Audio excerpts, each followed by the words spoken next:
Hi everyone, I'm Susan and you're watching GCTV Live. And we have a special show lined up for you as today's guest is singer and top vocal coach Emer McParland.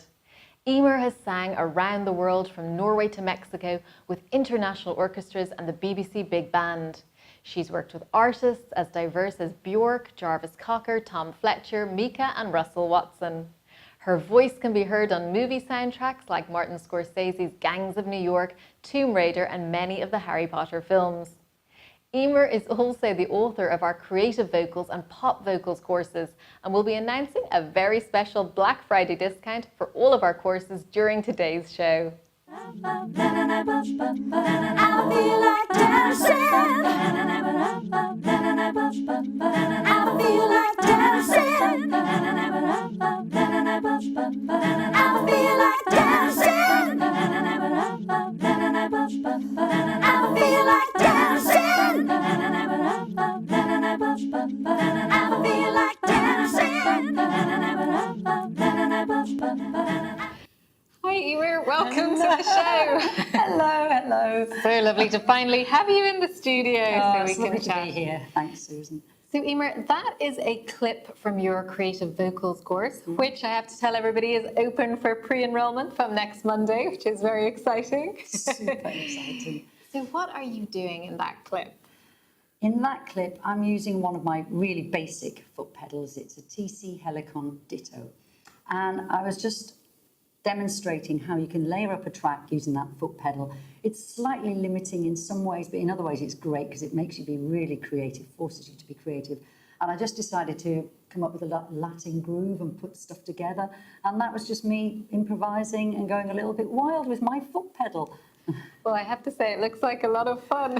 Ooh, yeah, it is. It's really good fun. Yeah, you can be really creative and explore lots of different sounds that you can make, which is ideally what the course is all about, exploring your body, exploring your voice, and just going beyond singing a song, taking it a little bit further. Did I hear that there's also some beatboxing involved? I will be interviewing and working with Bellatrix, who is a former world champion beatboxer. Please check out her Facebook page. She's phenomenal. She's also now doing her own music as well. Bellatrix, yeah. Bellatrix, yeah. Okay. And again, this ties in with using every part of your body, not just your voice, but every part of your body to create music. Oh, okay, fantastic. Well, looking forward to seeing that. So we'll put the name to Bellatrix down below as well, so you guys can check her out. Yeah. So, Emer, what's your favourite style of music to sing? I love big band. I love singing with big bands, with the traditional big band lineup. My favourite big band to work with is the BBC Big Band in the UK. I was with them on Sunday night. We did a concert, and it was really good. Even though it's November, it was a Christmas concert. A bit early, but we had real fun, played some amazing arrangements, and I just love working with and kind of bouncing off big band arrangements and also working with phenomenal musicians, some of the best musicians in the country. I have to ask you, because I am a big fan of cheesy Christmas carols. What's your favourite Christmas song to sing? Most probably The Christmas Song by Mel Torme. Mel Torme wrote a beautiful song and sang it, and it's the one we all know, and that's my favourite song to sing. And my friend Barry Forgy has done a wonderful arrangement of it that I sing with the BBC Big Band, and that's fantastic. Okay, fantastic. Well, Emer, we already have some questions that have been actually pouring in over the last few days. All of you have had a lot of questions for Emer. And one that I wanted to ask you was from Ian Bailey. And Ian has asked, what specific tracks in a movie have you sang on? Well, when you sing on a movie soundtrack, you can do these songs for the outro, things like that. But the part that I've generally been involved in is singing on the track itself. So when you hear oohs and ahs and things like that, that's me and a bunch of other people.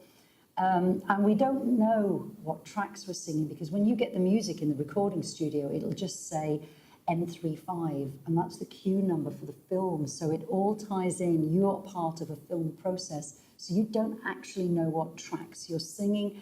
And you can go to the movie and you can sit and listen and you can hear your voices and think, oh, I'm sure I'm there. I'm sure that's me. I'm sure it's there. But you don't know that the pieces of music don't have titles as such. They just have cues that tie in with the roll of film. Well, traditionally in the old school, the roll of film with the movie. Okay. So, what's been your most memorable moment singing on stage? Has there been a moment? I did a concert. I did a tour, in fact, of Mexico with the Royal Philharmonic Concert Orchestra and the BBC Big Band again.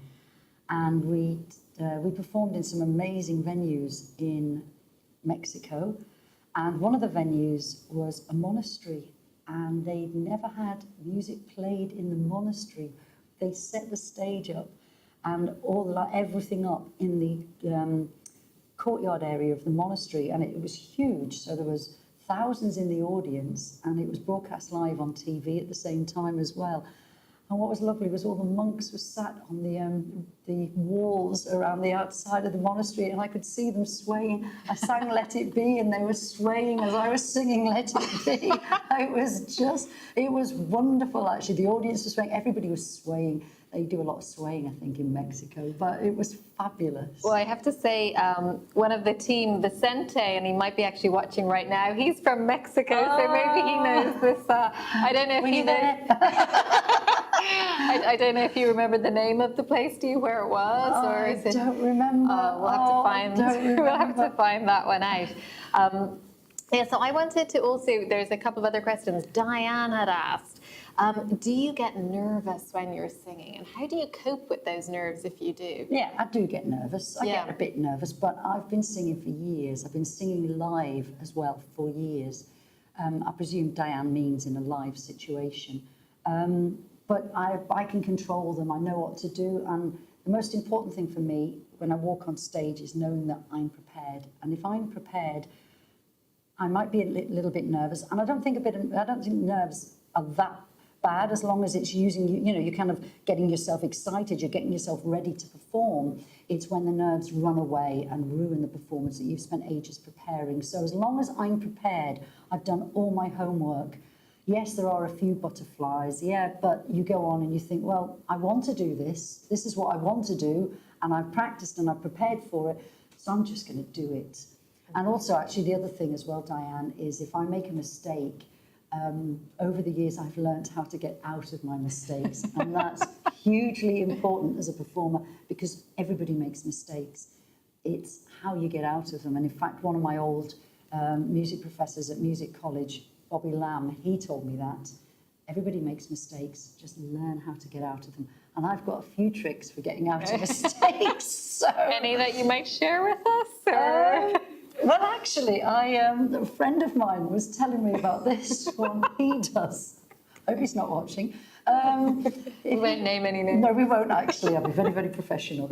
If he forgets the lyrics, he pulls the mic away and he points to someone in the audience and waves. He doesn't know who they are, but he just distracts, points and waves and smiles until he can remember the lyrics, and then he starts to sing again. Now, this is brilliant because it implies that he's got a real connection with the audience, and it implies he's in control of everything, when actually he's trying to disguise the fact he's forgotten the lyrics. So that is a fantastic tip.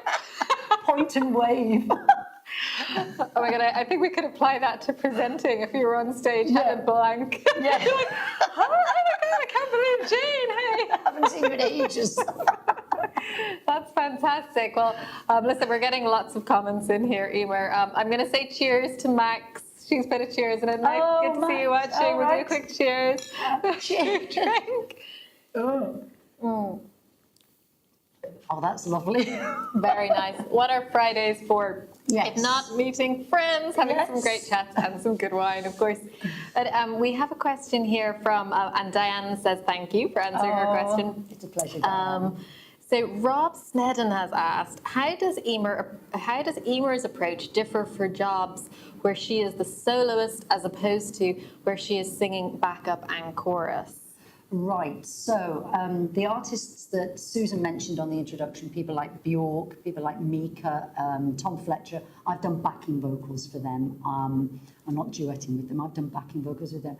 And the main thing when you're performing as a backing vocalist or in a group is that you can't draw attention to you. It's about the soloist, and you're providing support.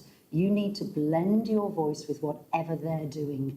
You need to be able to, I'm going to say manipulate your voice, but that sounds a bit tricky. You need to be able to alter your voice, the color of your voice, the shape and the sounds you make to match the person you're backing. You're not the performer, you're not the soloist, you're not the one at the center stage, you're the one behind. So do your job of supporting them and giving them the colors behind their voice. You're not to stand out, you're not meant to be the strident one. Whereas when I'm a soloist, I can just do my own thing, and that is what I love doing. I love that. Whether I'm working with big bands or orchestras, or even on a jazz gig. Jazz gigs are hugely exciting because you're just flying and hoping that you can keep the brakes on. They're just brilliant improvising. But when you're the soloist, yeah, you're calling the shots, and you can say, right, this is what I'm going to do with this song.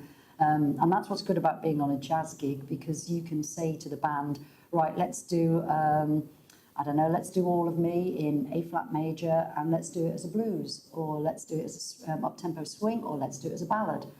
And straight away, you're coming up with phrasing ideas, you're coming up with how you're going to sing it, you're improvising, and you can just be so free with your voice. Whereas when you're doing backing vocals, you are singing with your voice. You're booked because the person wants your voice, but your voice has to support the soloist. Brilliant. Thank you, Rob. I think that answered your question in a very detailed way. So hopefully that's cleared. Sorry if I've gone on. It's fantastic. I think we're going to take a quick little break here before we take any more questions, because the guys actually found a very lovely clip of Emer that we'd just like to play very briefly. Emer is singing on this clip with Roy Castle. For viewers outside of the UK, Roy was a multi-instrumentalist, and he was the TV host of Record Breakers, a very famous show. So we're just going to show... Roy was gorgeous. Roy was one of my really good friends. Everyone said Roy was gorgeous, and he was just a top man. I know his son Ben very well, and Ben is lovely. Roy was a diamond. Oh, well, I didn't know you were going to do this. Yeah, cheers to that, and enjoy the clip, guys. Don't be afraid. Just say to your heart. Only take the stand to kiss. This is my bad baby. Go just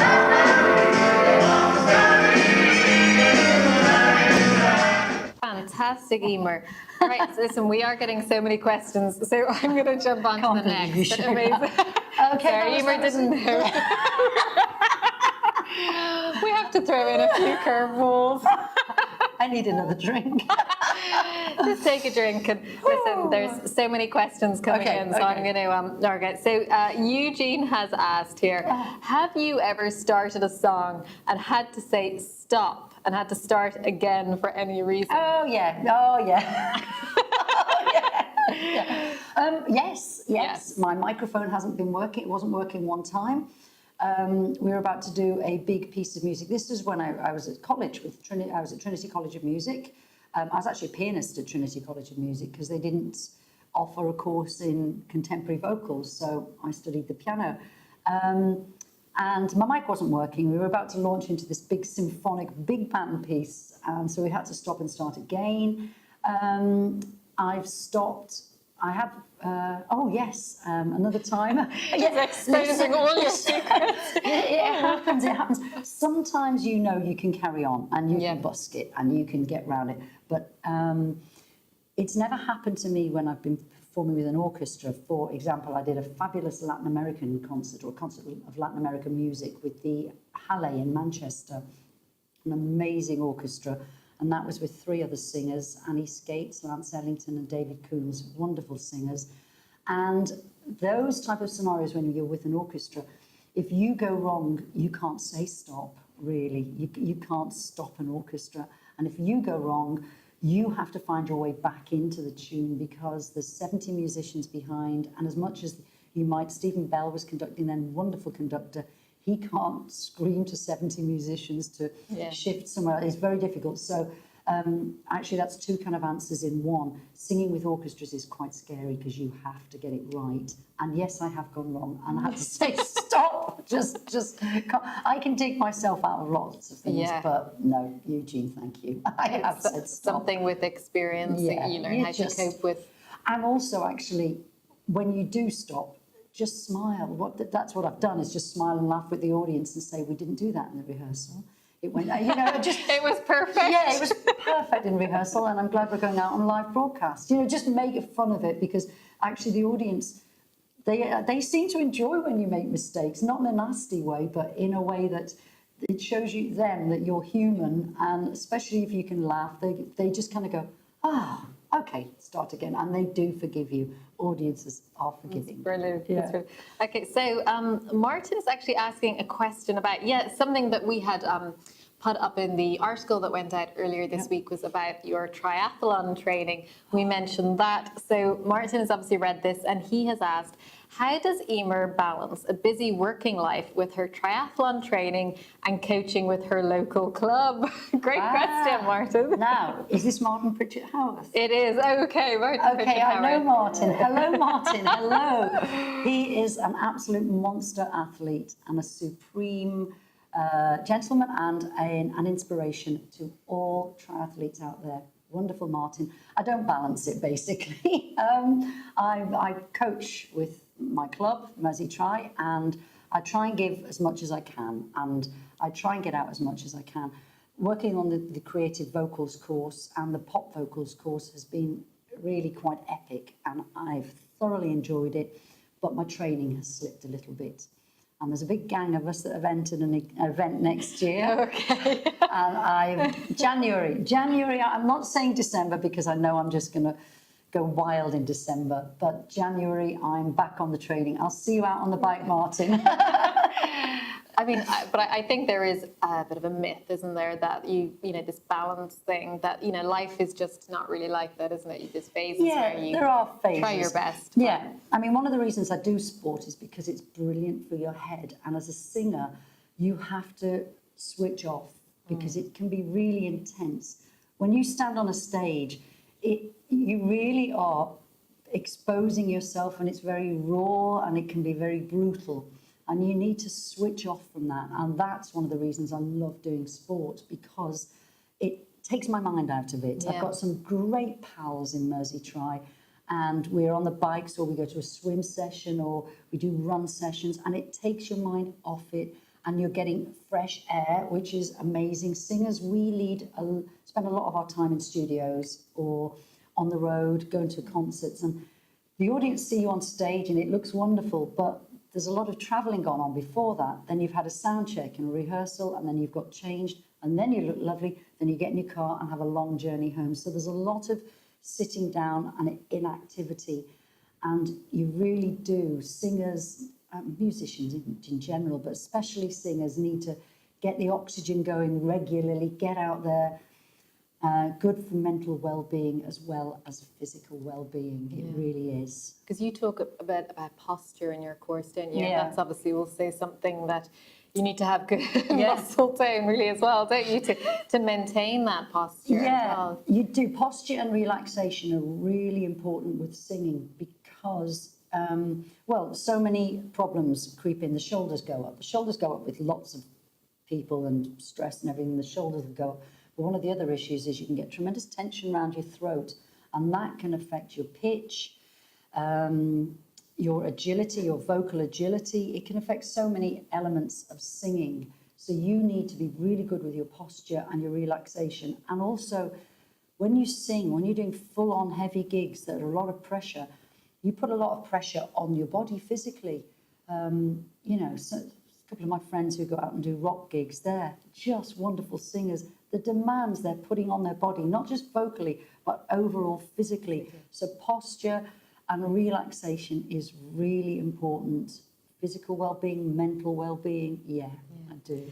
I'm going to have to keep moving on because I'm getting so many questions in here. So, Eugene has asked, Does Emer, ever get depressed thinking about the hundreds of performers out there making a fortune who plainly have no, in capital letters, voice? That's a very provocative question. Yes, it is. I think you two. It's not fair. No. Listen, good luck to them. Good luck to them. Really, honestly, good luck to them. Good luck to everybody. Everybody needs to do what they need to do. So if you're plugging away at open mic nights and you're going along and you're singing your stuff, just enjoy it. Just make sure wherever you are in the pecking order, whether you're packing out Wembley Stadium or whether you're down doing open mic nights. There's a great open mic night near where I live in Park Gate at Elephant. And they have lovely intimate nights. Just make sure if you get up and sing a song that you're enjoying it. You're doing it for all the right reasons. And then you're not envious of someone. If their talent is a little bit less than maybe it could be, then, they'll still have worked really hard to get where they've got. Yeah. Again, people make it look easy, and that's a problem because it's not easy. So you might look at someone and think, how have they got there? It's going to be a lot of hard work, actually. Whether they've got an amazing amount of talent or not, it's still an awful lot of hard work. So really, everybody who's out there who's, chipping away and doing it, whatever level they're doing, good luck. Just keep loving it, keep being creative, and keep being true to yourself as well, actually, as a performer. It's a great answer. Yeah. It's a great answer. Yeah, so, Anne Murray has asked, I see you've sang on movie soundtracks. Which has been your favourite soundtrack to sing on and why? Great question, Anne. Oh, thank you, Anne Murray. Thank you. My favourite movie. I forgot to answer the question. Just having a love-in with Anne here. Hi, Anne. Favourite movie. Actually, I know the answer to this. My favourite one was Sleepy Hollow, because that's the first movie I ever sang on. The first movie soundtrack I ever sang on was Sleepy Hollow. And it's my favourite because I love Danny Elfman's music. Danny Elfman wrote the theme for The Simpsons, and he's done the music for all the Tim Burton movies. Absolutely phenomenal. In fact, I did a tour with Danny Elfman. He came over to the United Kingdom, and we did a tour of all his music, and he sang as well. Phenomenal guy, amazing musician. But when we were singing Sleepy Hollow, we were stood reading the music. It's a bit scary doing movie soundtracks because you don't get the music in advance. So you walk into the studio and you have no idea what you're going to be asked to sing. No idea. And you're booked because the person who books you knows that you can be flexible and you can do lots of things. That's why you're there. So you think to yourself, well, I must be able to do it because they've booked me. But gosh, I don't know what I'm going to be faced with. So we were singing our way through the parts for Sleepy Hollow. And there was a note on the music, and it's had the vowel underneath, ah. So we just went, ah. And Danny Elfman came rushing into the studio, going, no, that's terrible, that's terrible. I'm like, well, but it's what's written. He said, no. At that point in the movie, someone's getting their head chopped off. You need to go, ah.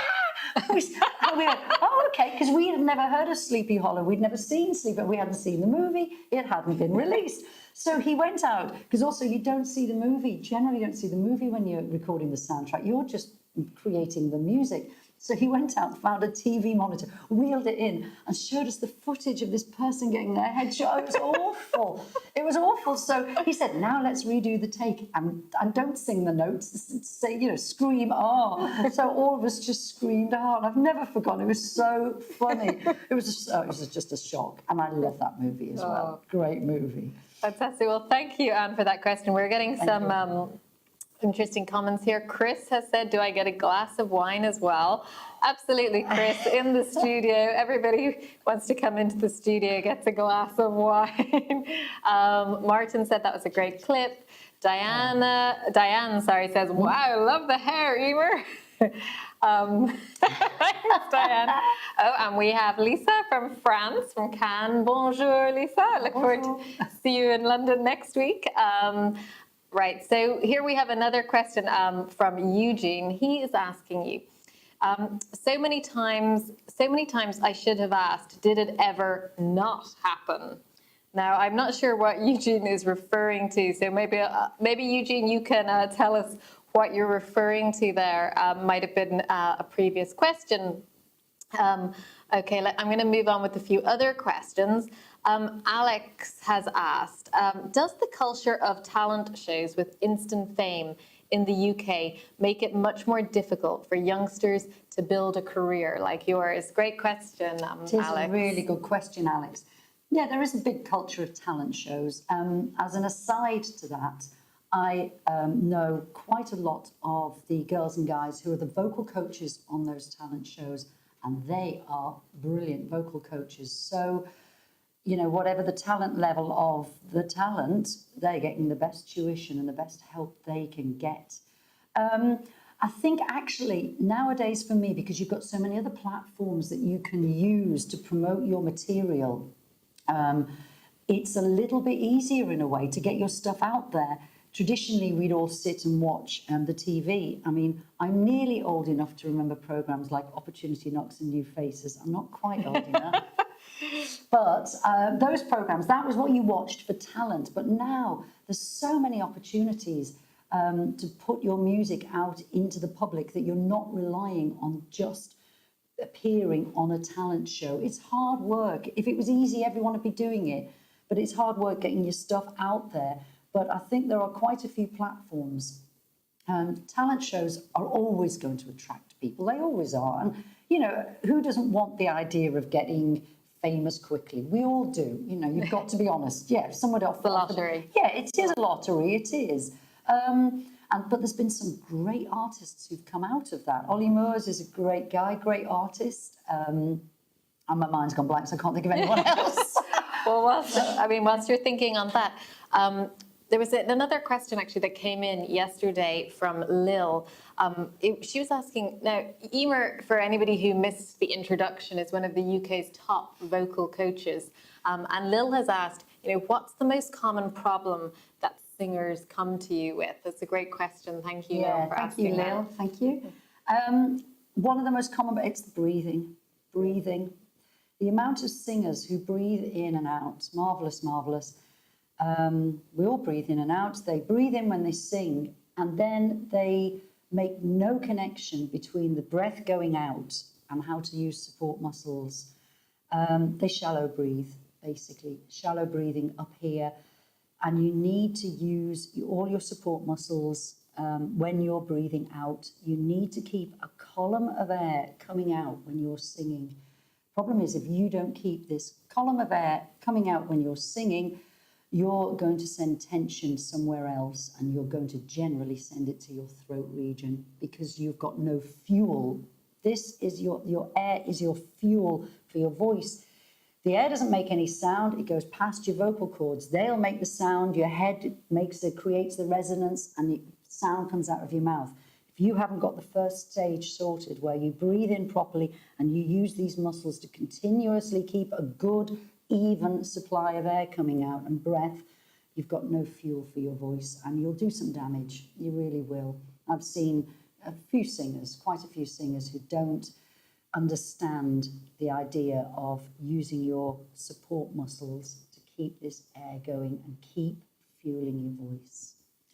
Thank you, Emer, and thank you for that question, Thank you, Lil. Lil. There's something that occurs to me when you're talking about that. We were talking before we went live on Facebook about how there's a lot of people now, like producers and engineers, that actually they're kind of they're kind of going into how can they use other techniques or learn different things so that they maybe don't have to always use a singer on a track, or they could do something themselves. Could you tell the guys a little more about that? Because I find that really interesting.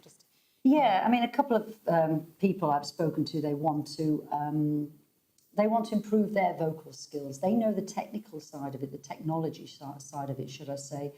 But they've written their own music. They've decided to explore songwriting, but they've got no means to actually sing. Their vocal quality and their vocal ability is really limited. So on the creative vocals course, for example, and on the pop vocals course, but especially on the creative vocals course, what I've done to answer this question is give material and information about how to sing. So even if you're someone who's never sung before and you'd like to have a go, you've got information there to help you develop your voice, so that if you've written songs and you want to demo your songs, for example, that would be the scenario. You want to demo your songs, then you can You're not having to keep looking around for a singer who would suit your song. You can come up with it yourself. You can convey the emotion and the mood of your own material. Yeah, that's fantastic. Yeah. Thank you, Emer.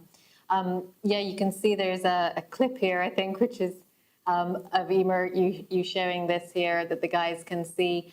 I think that's just it's a sneak peek actually from your course, Yeah. which is launching on Monday. So that's fantastic. Yeah, Very yeah, exciting. Emer, with the course, because we have just mentioned it and there's more questions coming in. So before I go on to those, I wanted to ask, we are running a very special Black Friday offer today. So if anybody is interested in enrolling in any of the courses, actually the special offer is going right across. So maybe you can tell the guys what the coupon code is. The coupon code is Black Friday Special 20. That's fantastic. So, Yes. so they just put that coupon code in when if they want to purchase the course, and that will automatically take 20% off. Very exciting. Listen, I have a few quick fire questions I want to ask you now, Emer. So very quickly, what do you think was the best invention of the 20th century? The best.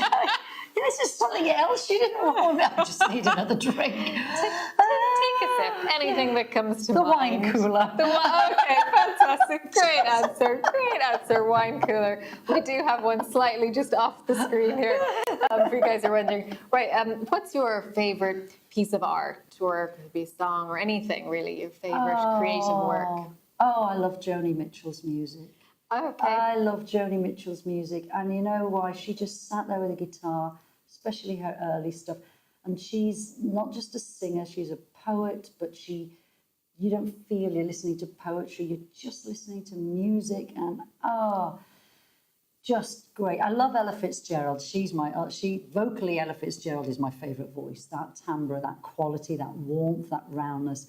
But for just artistry, Joni Mitchell's music it's lovely. It's really lovely. Yeah, for you guys who were watching last week, actually, Ronnie Johnson was talking about he's in a Joni Mitchell tribute band called Joni Soul, which he does with his son, which is really lovely. They do together. So, Emer, you in the present day can go back to Emer as a 20-year-old. What one piece of advice would you give Emer as a 20-year-old? Don't peroxide your hair because you have to shave your head to get rid of it. That's what I did. Dare I ask? I did. I had a shaved head for about 6 months. It was wonderful. Family were not happy at all. No. What piece of advice would I give Now, myself? I don't know, do we have any photo evidence of that? I tell you what, I think the guys are going to have to try and find somewhere. No, we don't. I'm joking. But maybe we can try and get some of that. So go easy on the peroxide, gals. That's fantastic. Emer, who turns you on and inspires you? Wow. Kind people. Kind people inspire me. Kind. Yeah. Just someone who talks to you and engages with you, and just generous, giving people inspire me to try and be a bit better than I can be, or better than I think I can be. I've got some great pals, and they're all super kind people, and that they are my inspiration. They really are. My family and my friends inspire me. Yeah. Who turns you off, or what turns you off? I'm gonna say greed and bad manners. I am. Just those. Great answer. Yeah, because just that's it. That turns me off. Yeah. Yeah. Don't need to say anymore. Right.